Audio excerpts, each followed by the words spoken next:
बच्चों एक सवाल पूछा करता है, सीखने के लिए आकलन और सीखने का आकलन।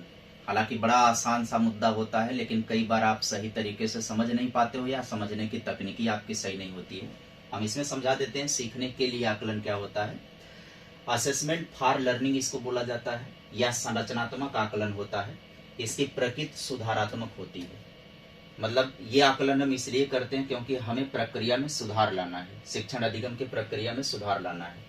यह अनौपचारिक होता है, पेपर पेंसिल टेस्ट नहीं होता है। ये अध्यापक भी करता है और बच्चे भी करता है। अध्यापक बच्चों का करता है, अध्यापक अपना करता है।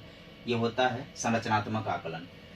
ये निर्माणात्मक होता है, क्योंकि निर्माण करना है। यह आकलन शिक्षण अधिगम प्रक्रिया के दौरान चलता है। इसका उद्देश्य होता है बच्चों के उपलब्धि में सुधार लाना, सीखने की कठिनाइयों का निवारण करना, समस्या का पता लगाना, रुचि व प्रेरणा जो है जागृत करना।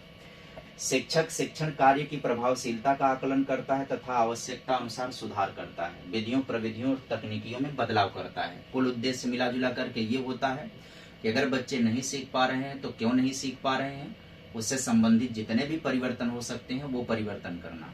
ये ठीक वैसे ही होता है जैसे हम सब्जी बनाते समय अगर उसका स्वाद चखते हैं तो उद्देश्य होता है कि सुधार करना।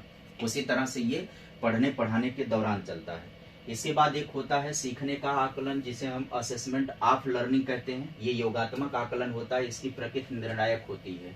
यहाँ से अब कुछ नहीं हो सकता। इस आकलन का मतलब हो गया कि का वर्षा जब कृषि सुखाने, समय बीत पुन का पछताने की। ये अंतिम होता है जब हम अर्धवार्षिक परीक्षा करवाते हैं, त्रैमासिक करवाते हैं, मासिक करवाते हैं, टर्म परीक्षा। ये परीक्षाएं जो होती हैं ये योगात्मक आकलन होती हैं। उद्देश्य इसका होता है अंक या ग्रेड प्रदान करना। इसके द्वारा यह आकलन किया जाता है कि शिक्षण अधिगम प्रक्रिया कैसी रही और बच्चों ने क्या अचीव किया। यह अंतिम और निर्णायक होता है। यहाँ से केवल और केवल हम वर्ष भर का या 6 महीने का मूल्यांकन कर सकते हैं।